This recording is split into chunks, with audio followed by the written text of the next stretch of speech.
I'm Stacey Dash. You're watching Fox and Friends, and they are not clueless.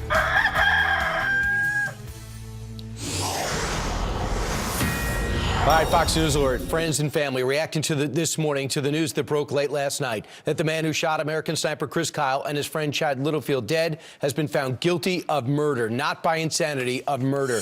Here to react is retired U.S. Army Ranger and personal friend of Chris Kyle, who wrote a best-selling book called Outlaw Platoon about his stay at war, is Sean Parnell. Sean, your reaction to what came down last night?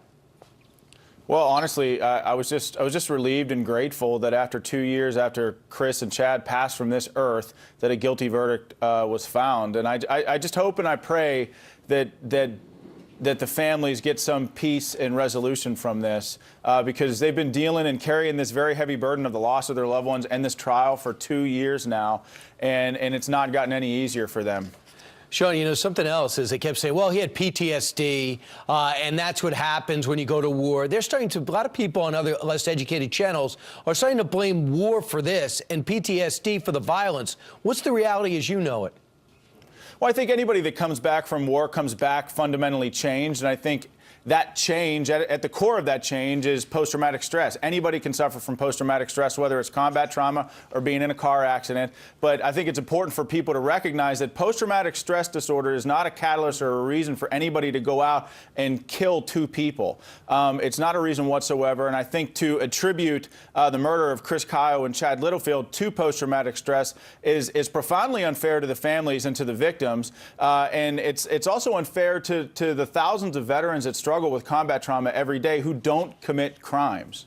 Absolutely. So as you look at what's happened with this trial, you also find out, in looking into Ruth's background, that his mom knew he was dangerous to himself and to others. He was diagnosed that way, and the Dallas VA stuck him out into the wilderness in 2 days with a basket full of meds. What's your reaction to that?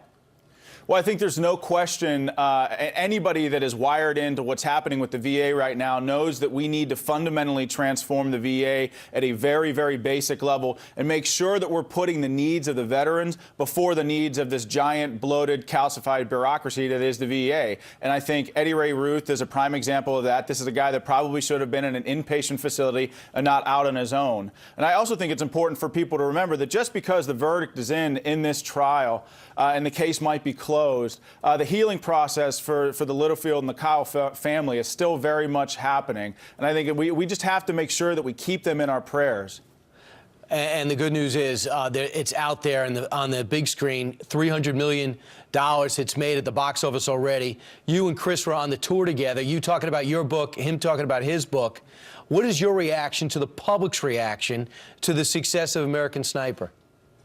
Well, look, I mean, it earned over $300 million at the box office. I think the American people want to hear more stories that celebrate selfless service and honor on the battlefield. Now that these wars are coming to a close, it's critically important for Americans to learn sort of what we go through on the battlefield and at home. And American Sniper, the movie, does such a brilliant job at capturing life not only on the battlefield, but what it's like to be at home. Sean Parnell, always like to hear from you. Thanks so much for your time.